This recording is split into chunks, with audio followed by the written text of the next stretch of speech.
Ever since Teamster leader Jimmy Hoffa mysteriously disappeared in 1975, everyone from the FBI to Martin Scorsese has been speculating about what happened to him. What was done to him? Who did it? Where, if anywhere, is the body? Here's what's come out about Jimmy Hoffa's disappearance. The story of Jimmy Hoffa's friend and confidant Frank the Irishman Sheeran playing a part in Hoffa's disappearance is arguably the most high-profile Hoffa theory currently out there, thanks to Martin Scorsese's 2019 movie The Irishman, where Robert De Niro stars as Sheeran and Al Pacino plays Hoffa. The movie is based on the book I Heard You Paint Houses, which tells the story of the cold-blooded Sheeran befriending and eventually murdering Hoffa. The book, which claims to be based on Sheeran's deathbed confessions, also claims that he acted as a muscle for Hoffa and even killed people at the behest of the Union leader. Unfortunately, the story may be an utter fabrication. Many of the Irishman's contemporaries think the whole thing is completely baloney. In fact, no one who knew the man seems to think that this supposed stone-cold killer of up to 30 was ever truly suspected of killing a single person. Maybe you should get some bodies around you for protection. Come on, please. I'm not gonna go that route. Don't do this to me, Frank. So what are the facts? Let's start back at the beginning. Jimmy Hoffa disappeared on the afternoon of July 30th, 1975. At around 2 p.m. on that day, he was waiting in the parking lot of the Machus Red Fox Restaurant. He was supposed to meet Mafia big shots Anthony Provenzano and Anthony Giacalone, but apparently neither turned up. Hoffa called his wife at 2:15 p.m. saying that he was stood up and that he'd be home by 4 p.m. Of course, that never happened, and this was the last time anyone heard from Hoffa. At least, anyone who is willing to admit it. On the morning of July 31st, Hoffa's Pontiac Granville was still in the parking lot. The car was unlocked and contained zero clues about its owner's location. One missing persons report later, a mystery for the ages was set to begin. Who's that with her? You don't know who that is? No. Jimmy Hoffa.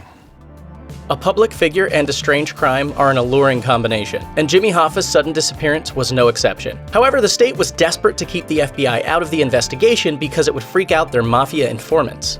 This, combined with the reward that eventually reached over $200,000, led to some pretty strange tips and lines of investigations, such as several officers digging up a field for 3 days only to find one dead dog. There were several crank callers, one claiming he'd kidnapped Hoffa for just $500 in ransom, and another claiming that a, quote, monster man knocked Hoffa off with a baseball bat and hauled his body to a swamp in Florida. Hoffa's family, meanwhile, enlisted a hypnotist to interview employees of the Machus Red Fox Restaurant.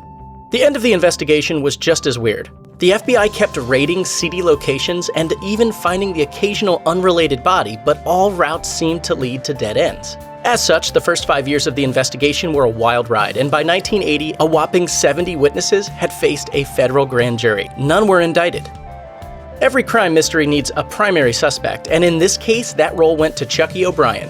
O'Brien was a longtime acquaintance and aide of the labor leader, but they fell out in late 1974. When Hoffa disappeared in the summer of 1975, O'Brien said he had nothing to do with the case. Still, a bunch of circumstantial evidence linked him to the case, and police dogs even discovered Hoffa's scent in a car that had been loaned to O'Brien. This made him the primary suspect well into the 1990s, when the investigators finally started opening up to other options.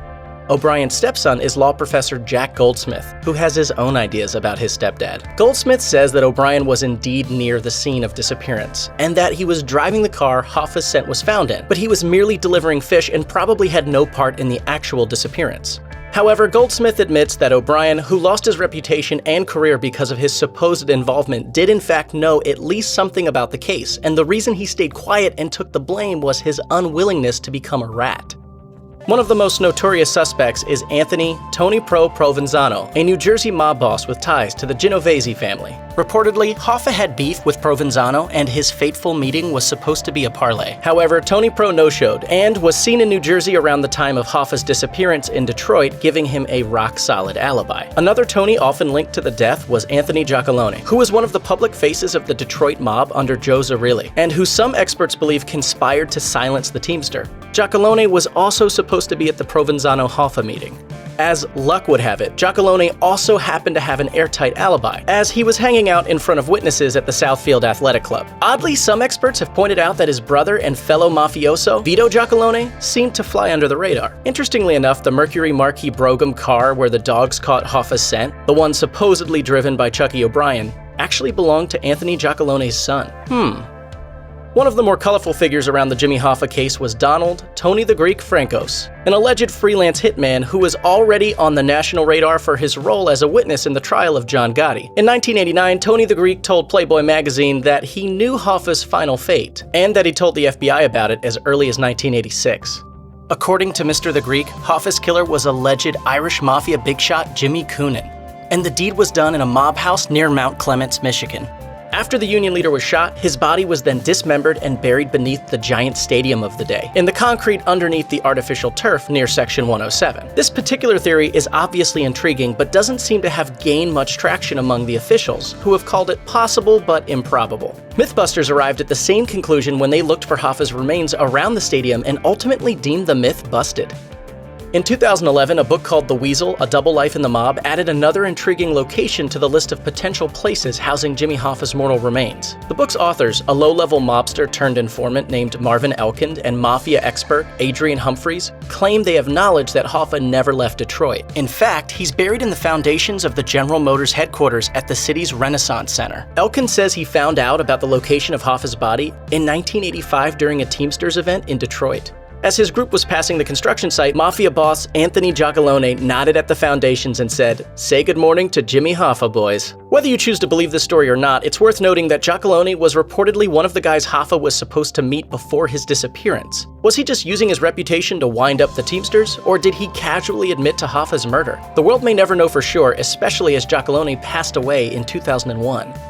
One of the strangest, most notorious people to throw their hat in the "I killed Jimmy Hoffa" ring is Richard Iceman Kuklinski, who got his own movie in 2012. The notorious Mafia hitman was sentenced to prison for 5 murders in 1998 and died there in 2006. The imposing 6'5" Kuklinski claimed to have killed his first man when he was only 14, and that he practiced new methods of mayhem by killing homeless people. His cold-blooded nickname came from his ruthlessness and a case where he froze a body to throw investigators off about the time of death. Kuklinski claims that he was among the group of gangsters who shanghaied Hoffa away. He said he knocked the Union leader unconscious and stabbed his head with a hunting knife. Then he drove to New Jersey with Hoffa's body in the trunk of a car that was crushed and sold as scrap metal. However, the Iceman is claimed to have been part of multiple high-profile mafia crimes, and boasts an utterly unproven death tally of over 100 murders. As such, some experts think that his Hoffa story is pure fantasy.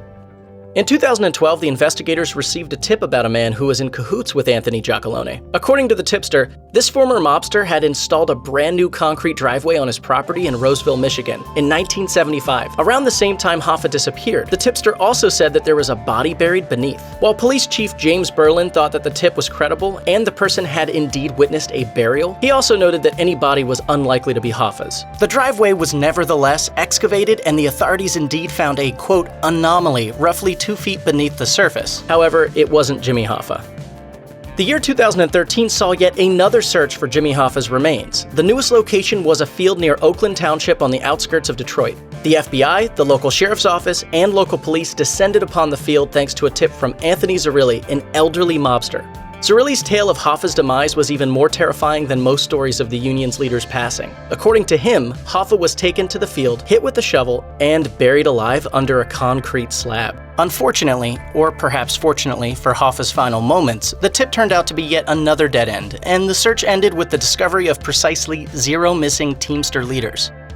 Isn't it strange that the FBI has investigated the disappearance of a high-profile Union leader for decades without cracking the case? There are people who think that the feds actually know who made Jimmy Hoffa vanish, but the agency is just too embarrassed to admit it. According to prime suspect Chucky O'Brien's stepson, Harvard law professor Jack Goldsmith, the FBI focused on O'Brien because he was a longtime acquaintance of Hoffa who had recently fallen out with him, and happened to be near the Machus Red Fox Restaurant on the morning of the day Hoffa disappeared. The professor admits this was a perfectly valid reason to include O'Brien on the list of suspects, but claims that the feds leaned on him so hard and for so long that they were eventually unable to admit they were in the wrong. He says that multiple federal agents know perfectly well who actually killed Hoffa, but have kept quiet.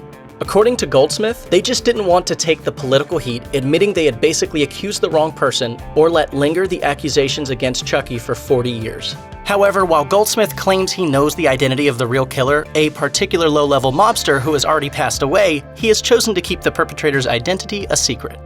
One of the more recent developments in the Jimmy Hoffa case came in 2018 when Fox News correspondent Eric Shawn wrote an opinion piece where he called the FBI to release their files on Hoffa, believing this would solve the disappearance, quote, by the stroke of a pen. He quoted a former U.S. Attorney General and ex-federal prosecutor who both agree that transparency would be the best way to go. In an interesting twist, Shawn says that he actually has some revealing information that indicates the agency may well be sitting on something. The Fox Newsman says that he actually found traces of human blood from a house near the Machus Red Fox Restaurant in 2004 while investigating the Frank Sheeran theory. Following a lead he says that the Irishman himself gave him. As you can probably guess, the blood didn't exactly crack the case.